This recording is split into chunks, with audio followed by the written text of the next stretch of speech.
Bismillahirrahmanirrahim. Assalamualaikum warahmatullahi wabarakatuh.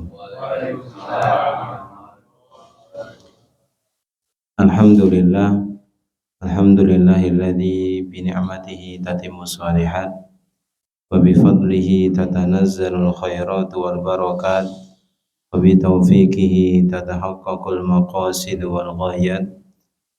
Allahumma bika asbahna wa bika amsayna wa bika nahya wa bika namutu wa ilaika nusyur. Rabbi shrah li sadri wa yassir li amri wahlul 'uqdatam min lisani yafqahu qawli. Allahumma inna nas'aluka 'ilman nafi'an wa rizqan thayyiban wa 'amalan mutaqabbalan. Alhamdulillahirabbil alamin. Hadirin salat jamaah salat subuh Masjid Al-Muhajirin yang dimuliakan oleh Allah Subhanahu wa taala. Pada kesempatan pagi hari ini kita dipertemukan oleh Allah Subhanahu wa taala di majelis yang mulia, di tempat yang mulia, di waktu yang mulia, dan juga diberkahi oleh Allah Subhanahu wa taala yang setiap paginya mudah-mudahan pada subuh kita selalu mendapatkan imbas dari doa Nabi Muhammad SAW, Allahumma barik li ummati fi bukuriha, ya Allah berkahilah umatku pada waktu pagi harinya. InsyaAllah kita semuanya selepas melaksanakan sholat subuh ini, kemudian kita bersama-sama bermujalasah, berduduk-duduk untuk bermajelis ilmu. Mudah-mudahan duduknya kita ini diberkahi dan diridhoi oleh Allah Subhanahu wa taala. Amin.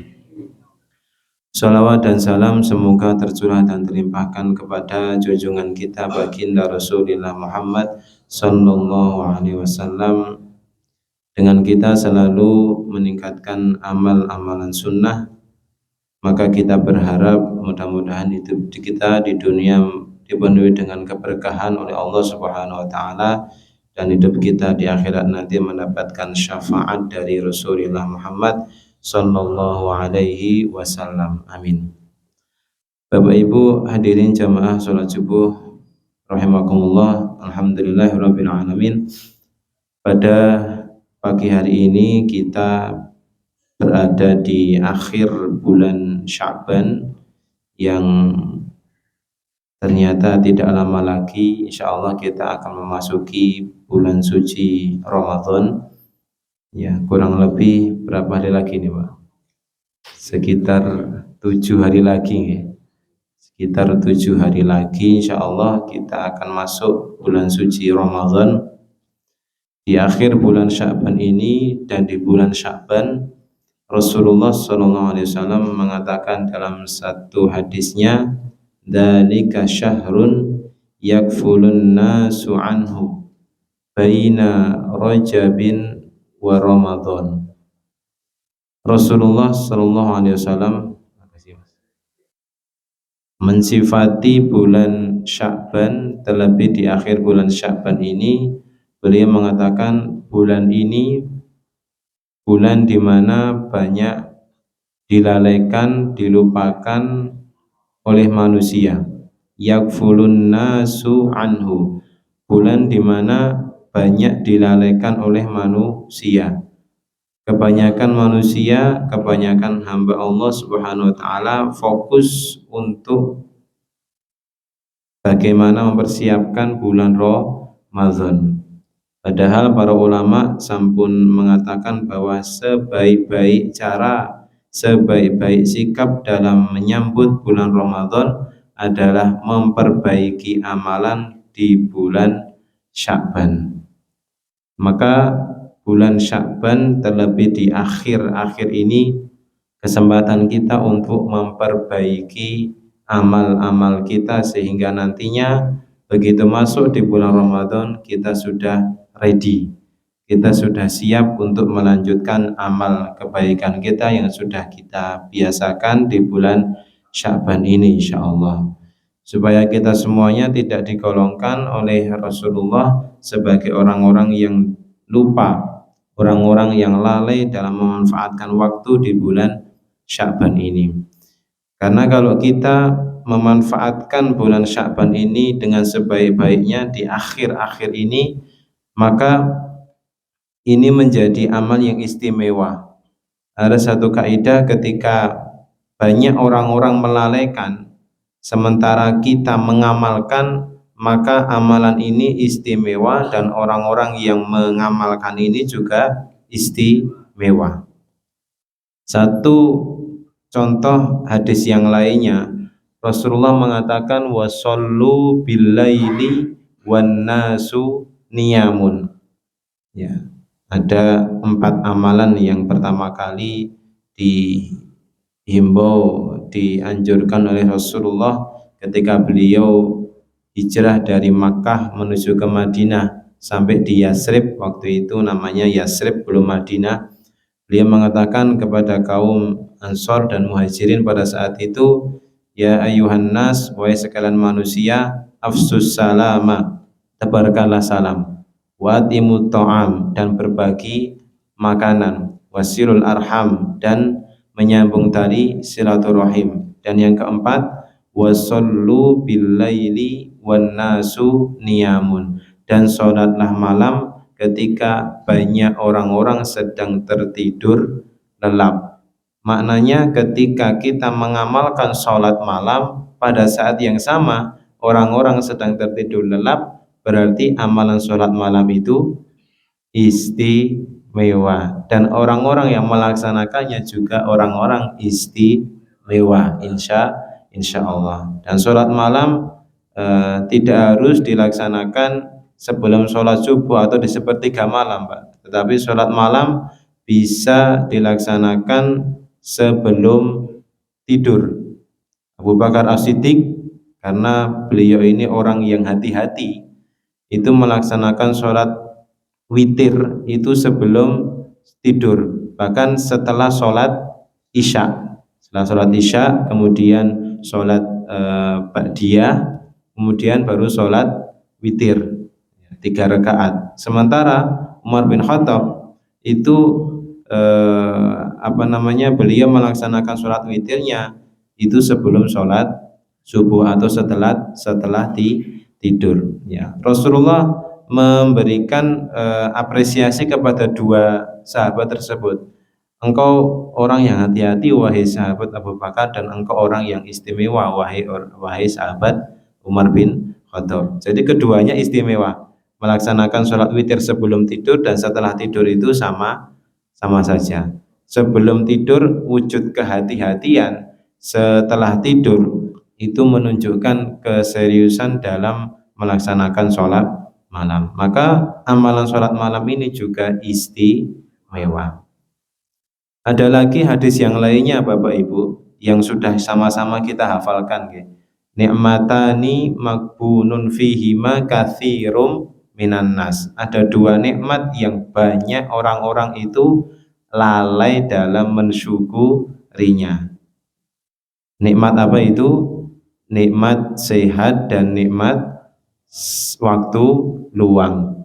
Berarti kalau banyak orang-orang melalaikan kedua nikmat itu sementara kita ini mensyukurinya, berarti amalan bersyukur atas nikmat sehat dan waktu sempat ini istimewa. Dan orang-orang yang mensyukurinya, pandai dalam mensyukurinya nikmat-nikmat sehat dan waktu luang ini, maka mereka ini adalah tergolong orang-orang yang sangat istimewa, insya Allah. Mudah-mudahan kita semuanya sama-sama termasuk orang-orang yang tidak lalai di akhir bulan Sya'ban ini, dan kita semuanya memperbaiki amalan dan melaksanakan amalan yang terbaik di akhir bulan Sya'ban ini. Amin.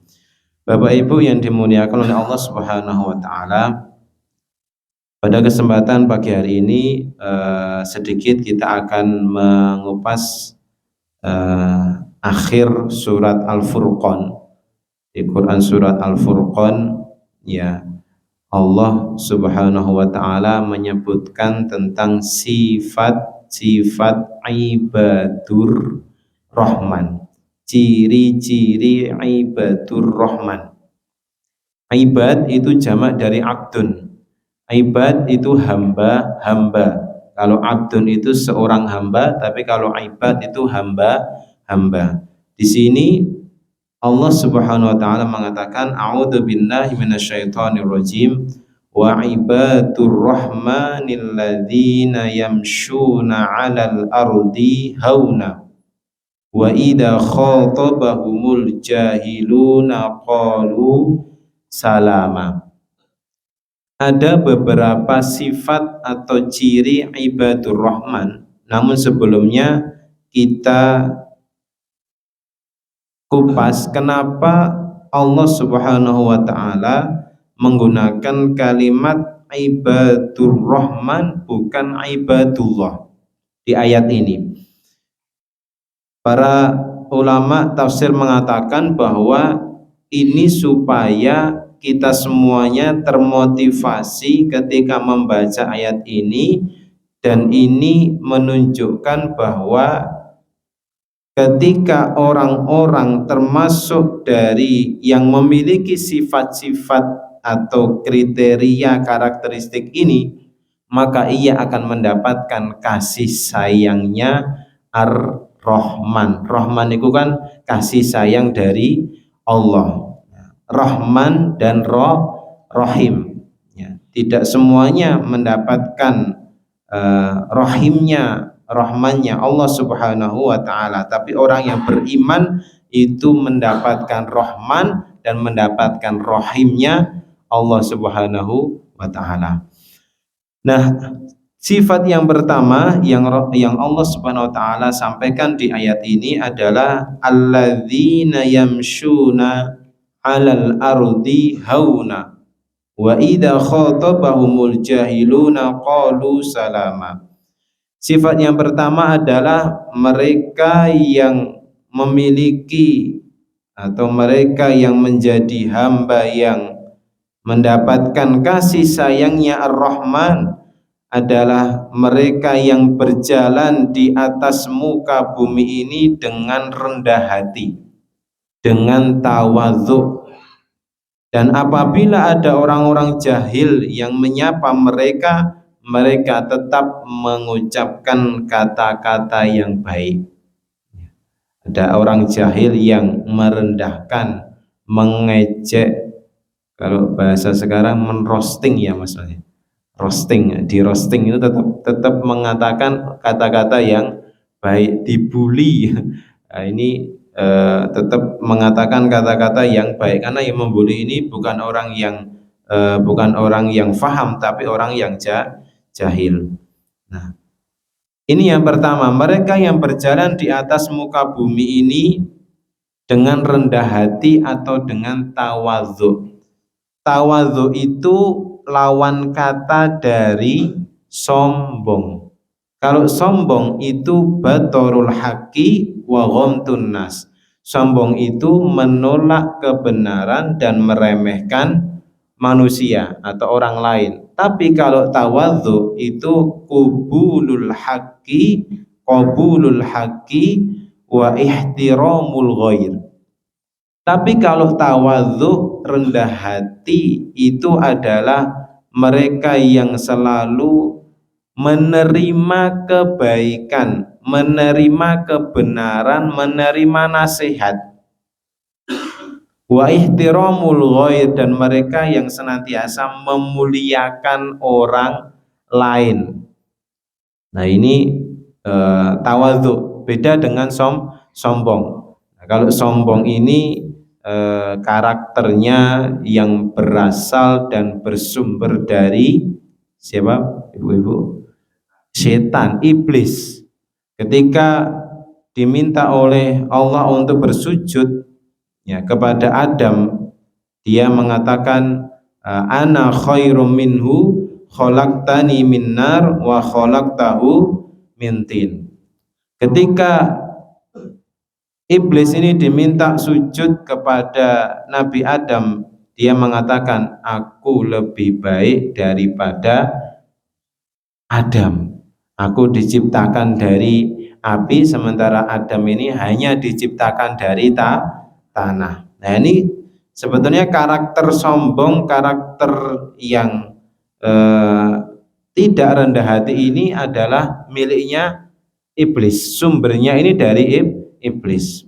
Ya, dari iblis. Makanya benar kalau orang Jawa mengatakan, ya, ada istilah Jawa mengatakan dadi wong niku ampun adigang, adigung, adiguna. Adigang, adigung, adiguna. Pokoknya dadi wong niku ampun eh, kemaki. Nek wedok ampun kemayu. Nah, kira-kira siapa yang suka dengan orang yang sombong, Pak? Ada enggak? Enggak ada. Tidak ada orang yang suka dengan orang yang tidak ada yang suka dengan orang yang sombong. Semuanya tidak suka. Tidak suka. Tapi kalau orang yang rendah hati, banyak orang itu senang. Banyak orang itu suka, ya. Banyak orang itu suka. Maka ini sifat yang pertama, yaitu mereka yang tawadhu, mereka yang rendah hati ketika bersama orang lain, ketika bergaul dengan orang lain. Kemudian mereka yang ketika disapa, diejek oleh orang-orang yang jahil, mereka mengatakan kata-kata yang baik. Ada satu kisah Rasulullah SAW bahkan bukan hanya diejek, sudah diludahi, dilempari kotoran, dilempari batu. Itu Rasulullah. Mungkin kelas kita belum seperti itu. Tapi ketika beliau berjalan, kemudian ada wanita kafir yang meludahi beliau, ya. Keesokan harinya diludahi lagi, keesokan harinya diludahi lagi. Kemudian pada hari selanjutnya ternyata beliau tidak diludahi. Beliau justru bertanya kepada tetangganya, tetangga wanita ini, kemana wanita ini yang biasa meludahiku? Kata beliau apa? Wanita ini sedang sakit. Apa responnya beliau? Ya, kalau responnya anak zaman sekarang, Pak, mungkin bukan kita ya, orang di luar sana, insya Allah bukan jamaah Masjid Al-Muhajirin. Responnya orang di luar sana itu gimana? Orang yang biasa meludahi, orang yang biasa mengejek, ngidoni ini, Pak. Ketika sing ngidoni ini ku sakit, itu kita ngomong gimana ya? Ya, syukurin, rasakno kan gitu. Kapokmu kapan kan gitu.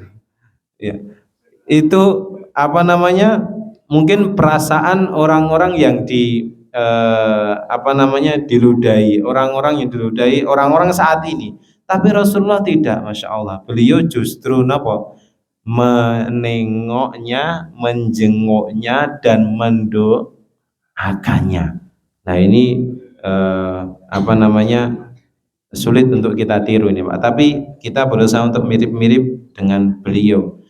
Meskipun sangat butuh perjuangan sekali untuk meniru sikap dan akhlak dari beliau Shallallahu Alaihi Wasallam. Tapi inilah ciri yang pertama, yaitu mereka yang selalu bersikap tawadhu, mereka yang jauh dari sifat sombong, dan mereka yang lemah lembut, santun, bahkan tidak membalas kejelekan, keburukan dari orang lain. Rata-rata manusia hari ini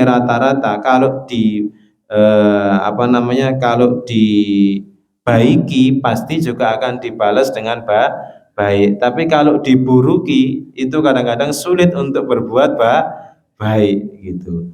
Tapi insya Allah kalau ibadur rahman itu senantiasa berbuat baik. Kemudian yang kedua, antara sifat atau ciri ibadur rahman ini yang insya Allah bisa kita capai, bisa kita usahakan bersama-sama Bapak Ibu, bahwa ibadur rahman ini ternyata bukan hanya dikhususkan, atau ayat ini itu bukan hanya ditujukan kepada para sahabat, para tabiin atau para umat-umat terdahulu. Tapi ini kita semuanya punya kans. Kita semuanya ini punya peluang untuk meraih kriteria atau sifat-sifat ini. Nah, apa sifat yang kedua? Allah Subhanahu wa taala mengatakan dalam ayat selanjutnya, walladzina yabituna lirabbihim sujada wa qiyama. Sifat yang kedua, sifat ibadur rahman yang kedua adalah mereka yang melalui malam hari dengan bersujud dan berdiri kepada Rabb mereka. Jadi sifat yang kedua ini tadi sudah kita singgung di awal adalah mereka orang-orang yang mengerjakan sholat malam, ya, mengerjakan qiyamul lail, ikhlas dalam mengerjakannya untuk Allah Subhanahu wa taala. Makanya Rasulullah Shallallahu alaihi wasallam mengatakan dalam hadis yang lainnya, alaikum biqiyamil lail fa innahu da'bus solihina min qablikum.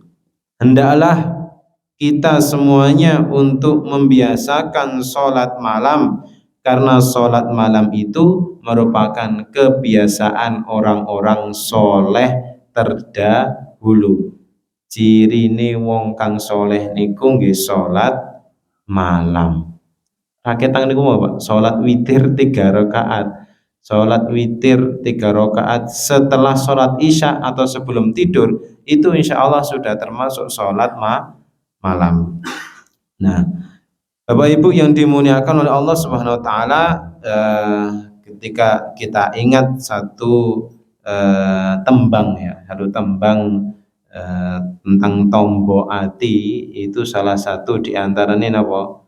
Sholat wengi lako nono. Ternyata sholat wengi, sholat malam itu selain daripada mencegah dari keburukan, selain daripada meninggikan derajat kita, juga menenteramkan hati kita, memberikan sakinah dalam hati kita ketika kita itu melaksanakan sholat malam. Nah, ini sifat yang kedua.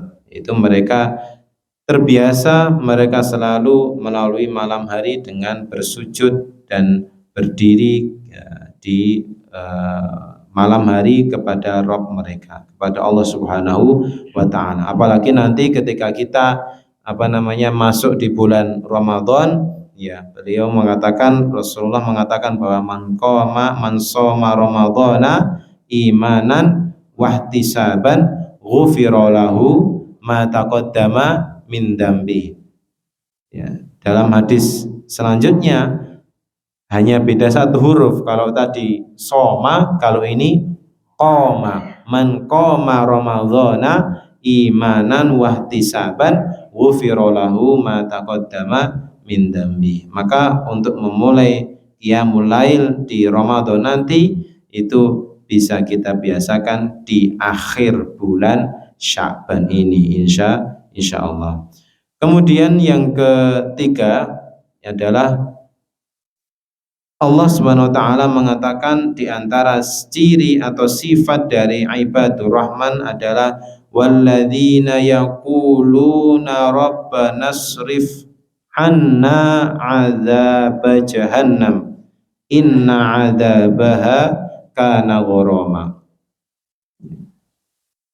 Ciri yang ketiga, sifat ibadur rahman yang ketiga di Quran surat Al-Furqan ini adalah mereka yang takut, mereka yang senantiasa khawatir.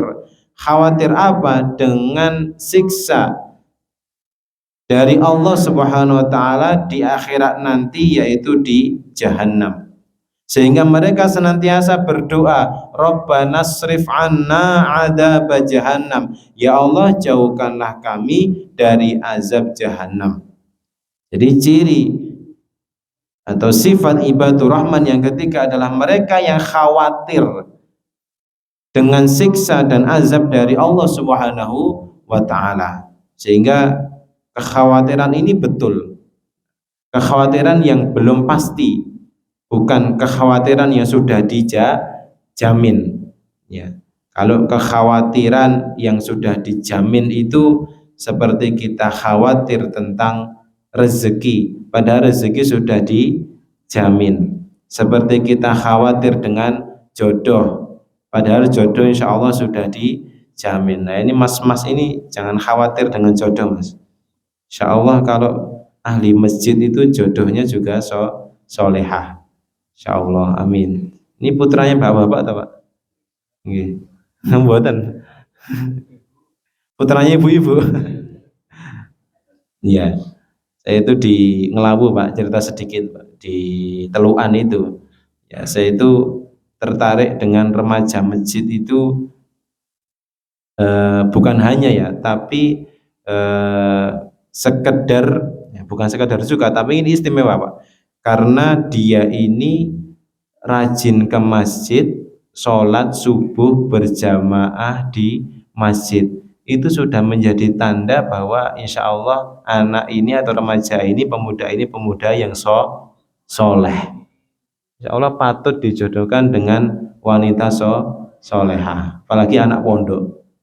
Insya Allah, apalagi hafidhoh, cocok ya, cocok nanti dijodohkan dengan hafidhoh. Kenapa? Karena rajin sholat subuh berjamaah. Yang sebelumnya hanya karena kita melihat ya pemuda ini rajin ke masjid, bahkan ketika tidak ada siapa-siapa dia nyapu ngepel masjid, nggak ada siapa-siapa, pemuda, tidak ada bapak-bapak yang lainnya, tidak ada ibu-ibu, apalagi perempuan, tidak ada, itu ngepel atau nyapu masjid. Wah ini pemuda soleh, padahal bernyapu masjid. Belum tahu ngajinya seperti apa, belum tahu ilmunya setinggi apa, belum tahu. Yang penting sholat, yang penting apa nih? Ngeresek-resek masjid itu berarti tanda keimanan, Pak. Tanda iman ada dalam hati mereka berarti. Nah, sekarang golek pemuda untuk bisa dekat dengan masjid itu kan sangat sulit sekali. Sekarang pemuda banyaknya kan dekat dengan apa? Dekat dengan HP dan dekat dengan yang lainnya. Padahal ini di kota ya, di Solo Baru ini, tapi banyak pemuda yang tetap dekat dengan masjid. Nah ini istimewa. Di saat banyak pemuda yang tidak dengan masjid, tidak dekat dengan masjid, sementara pemuda di sini dekat dengan masjid, berarti pemuda ini istimewa, istimewa insya Allah. Amin. Yeah. Kemudian masih yang ketiga, ya, kita sangat berharap bahwa kita dijauhkan dari api neraka. Maka doa kita Bapak Ibu, Rabbana atina fid dunya hasanah wa fil akhirati hasanah wa qina adzabannar. Tidak cukup kita masuk surga, tapi kita juga berharap dihindarkan dari api neraka. Sama-sama kita sangat berharap dihindarkan dari api neraka. Ibu-ibu lebih mudah masuk surga, mudah masuk surganya. Pokoknya nek bapak-bapak ridho masuk surga, suami itu ridho istri masuk surga ya. Tapi kenapa banyak perempuan yang dikatakan kok malah penghuni neraka itu justru banyak laki-laki dan perempuan? Perempuan. Apa sebabnya? Karena tidak bisa bersyukur dan tidak bisa menjaga kehormatan dan lisannya. Itu ibu-ibu. Tapi insya Allah ibu-ibu itu lebih mudah masuk surganya daripada bapak-bapak. Kalau bapak masuk surganya ada hadis dari Rasulullah, Pak. Ini hadisnya teknis betul ini. Hadisnya ini teknis betul dan bisa sama-sama kita usahakan. Saya juga masih berjuang ini, tapi insya Allah dari bapak-bapak saya yakin sudah ada ini. Ada Rasulullah mengatakan ketika seorang hamba, seorang hamba ini bisa melaksanakan sholat berjamaah tidak ketinggalan takbiratul ihram selama 40 hari berturut-turut. 40 hari berturut-turut tidak ketinggalan takbiratul ihram, maka Rasulullah menjamin dua hal. Pertama, dihindarkan dari sifat kemunafikan. Yang kedua, dihindarkan dari api neraka. Sudah ada nih jamaah Al-Muhajirin, sampun ada? Insya Allah sudah ada ya Pak. 40 hari berturut-turut tidak ketinggalan takbiratul ikhram, dihindarkan dari sifat kemunafikan dan dihindarkan dari api neraka. Ini jaminan dari Rasulullah. Jadi teknis, ini teknis, sangat teknis sekali. Dan ini insya Allah bisa sama-sama kita usahakan ya. Insya Allah kalau sudah ini kita dihindarkan dari api neraka. Bisa ya Bapak-Bapak ini? Insya Allah. Ini kadang-kadang ya pas hari keberapa gitu kita sudah berusaha, hari kelima gitu ya merucut buatan ketinggalan takbiratul ihram masbuk nggih. Masbuk. Ibu-ibu bagaimana ibu-ibu? Ibu-ibu dapat afdolnya yang lainnya, Bu. Nah, dapat afdol yang lainnya kalau ibu-ibu ini senantiasa melaksanakan sholat ya di awal waktu, tidak menunda-nunda waktunya, ini juga mendapatkan keutamaan tersendiri. Jadi memang beda keutamanya bapak-bapak laki-laki itu sholat berjamaah di masjid, maka akan mendapatkan 27 derajat. Tapi kalau ibu-ibu itu keutamaannya berbeda, lebih afdol dari sholat berjamaah dengan 27 derajat tadi. Jadi misalnya afdolnya ibu-ibu sholatnya di mana? Di rumah. Jadi emang lebih utama. Ampun ngelak ngeten iki, karena ada ibu-ibu itu termasuk ibu di kampung saya itu Pak. Ada, wah saya itu nggak pengen ketinggalan sholat berjamaah yang 27 derajat.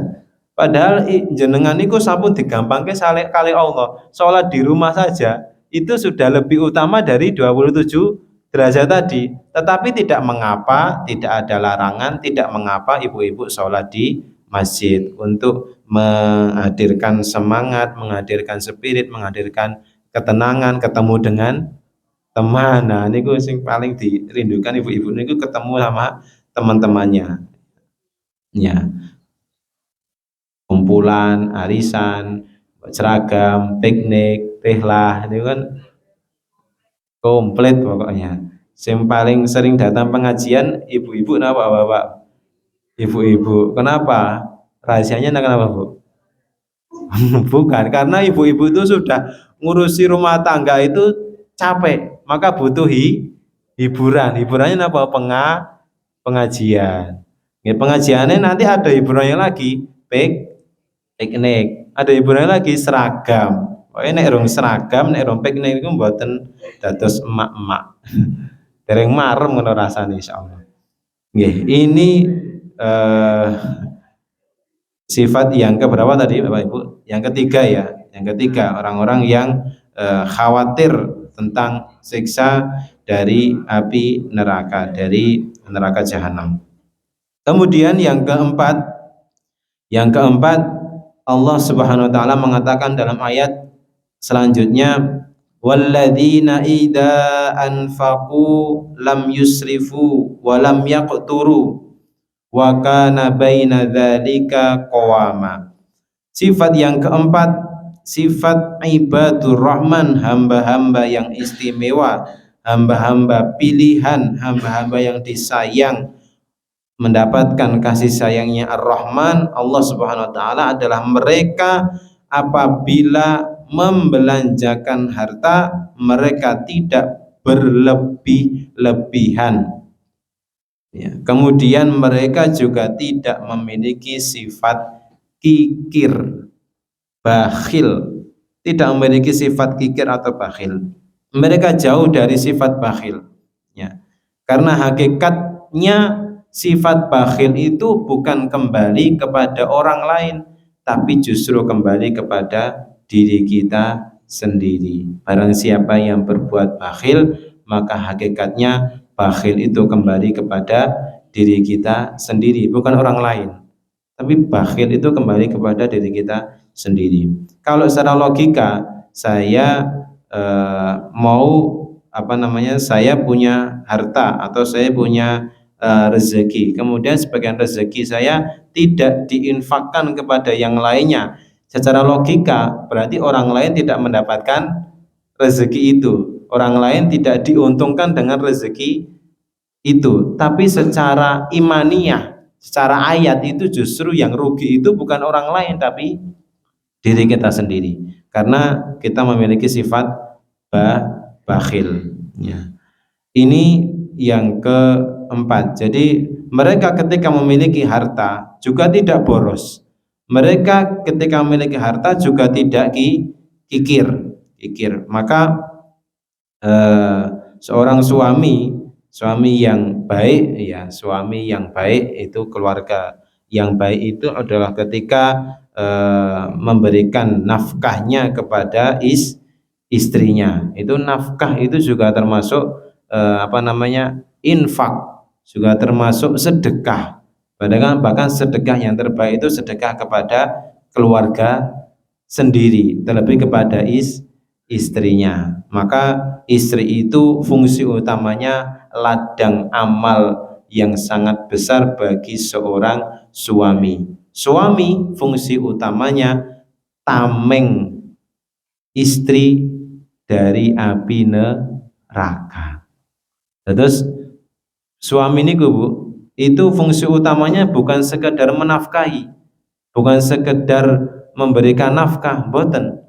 Tapi fungsi utamanya seorang suami itu adalah menjadi tameng dari api neraka. Jadi insya Allah kalau ibu ini taat kepada suami dan suami ridho, ya itu tamengnya ibu dari api neraka. Nah ini, tapi kalau bapak itu, ibu itu, istri itu menjadi ladang amal besar bagi para bapak-bapak, para suami. Nah ini yang keempat, mereka yang membelanjakan harta dengan tidak boros. Mereka juga yang ketika memiliki harta juga tidak memiliki sifat bakhil niku pelit. Ada nggak orang yang suka dengan orang yang pelit, Pak? Tidak ada. Dan orang yang pelit, orang yang bakhil itu ya mereka akan rugi di dunia dan juga rugi di akhirat. 4 sifat ini mudah-mudahan kita bisa menjalankannya, mudah-mudahan kita bisa membiasakannya. Saya ulangi, yang pertama adalah mereka yang memiliki sifat tawadhu, rendah hati, jauh dari sifat sombong. Kemudian yang kedua, mereka yang selalu melalui malam hari dengan sholat malam. Dan mereka yang ketiga adalah mereka yang khawatir dengan siksa api neraka, sehingga di dunia betul-betul sungguh-sungguh untuk memaksimalkan waktu beribadah kepada Allah Subhanahu wa ta'ala. Kemudian yang keempat adalah mereka yang tidak memiliki sifat bakhil. Saya kira ini yang dapat saya sampaikan sedikit, mudah-mudahan memberikan manfaat kepada saya pribadi khususnya, dan selanjutnya kepada hadirin sekalian kita akhiri dengan berdoa kepada Allah Subhanahu wa taala. Pada kesempatan yang penuh dengan keberkahan ini, kita jadikan wasilah Allah berikan istijabah dari setiap doa-doa kita. Wabil khusus kita doakan kepada saudara kita, orang-orang yang kita cintai yang sedang sakit, yang sedang menghadapi ujian, masalah dari Allah Subhanahu, masalah yang dialaminya, mudah-mudahan sakitnya menggugurkan dosa-dosanya. Wabil khusus juga kepada Ibu Hajah Wartikah binti Sukiman. Ya, ini kemarin dapat amanah dari beliau Bapak Jumadi supaya kita sama-sama mendoakan agar diberikan kesembuhan, kesehatan yang sempurna oleh Allah Subhanahu wa taala. Ala hadhihi niyyah wa likulli niyyatin shalihah. Al-Fatihah. A'udzu billahi minasyaitonir rajim. Bismillahirrahmanirrahim. Alhamdulillahi rabbil alamin. Ar-Rahmanir Rahim. Maliki yaumiddin. Iyyaka na'budu wa iyyaka nasta'in. Ihdinas siratal mustaqim. Siratal ladzina an'amta 'alaihim ghairil maghdubi 'alaihim waladdallin. Amin. Nastaghfirullahal 'azim alladzi la ilaha illa huwal hayyul qayyum wa natubu ilaih. Allahumma salli wa sallim wa barik ala sayyidina wa maulana Muhammadin al-Mustafa sallallahu alaihi wasallam wa ala alihi wa ashabihi wa man tabi'ahum bi ihsani ila yaumiddin. Allahumma ya Rahman ya Rahim ya dal jalali wal ikram ya hayyu ya qayyum bi rahmatika nastaghis nas'aluka bi asma'ikal husna wa bi sifatikal ula nas'aluka kama amartana fa ajib du'aana kama wa'adtana. Allahumma ighfir lil muslimina wal muslimat wal mu'minina wal mu'minat al ahya'i minhum wal amwat innaka sami'un qaribun mujibu da'awat faya qadiyal hajat. Allahumma inna nas'aluka salamatan fid din wa afiyatan fil jasadi wa ziyadatan fil ilmi wa barakatan fil rizqi wa taubatan qabla al maut wa rahmatan 'inda al maut wa maghfiratan ba'da al maut. Allahumma hawwin 'alaina fi sakaratil maut wan najata minan nar wal 'afwa 'indal hisab. Rabbana hab lana min azwajina wa dhurriyyatina qurrata a'yun waj'alna lil muttaqina imama. Allahumma shfina Allahumma shfi mardana wa mardal muslimin. Allahumma shfi mardana wa mardal muslimin. Allahumma rabban nasi adibil ba'sa ishfi ibu hajah wartikah bintu sukiman wa anta syafi la shifaa inna shifauka shifaan la yughadiru saqama. Nas'alullah al-adim rabbal arshil adim an yashfiyaha. La ba'sa tahurun insyaallah. La ba'sa tahurun insyaallah. Allahumma barik lana fi Rajab wa Sya'bana wa balighna Ramadhana wa balighna Ramadhana. Rabbana taqabbal minna innaka antas samiul alim wa tub alaina ya maulana innaka antat tawwabur rahim. Rabbana atina fid dunya hasanah wa fil akhirati hasanah wa qina adzabannar. Subhana rabbika rabbil izzati amma yasifun wa salamun alal mursalin walhamdulillahi rabbil alamin. Alhamdulillah rabbil alamin. Kata lepatipun kula nyuwun pangapunten, banyak salahnya saya mohon dimaafkan. Walaupun subhanakallahumma bihamdika asyhadu an la ilaha illa anta astaghfiruka wa atubu ilaik. Wassalamualaikum warahmatullahi wabarakatuh.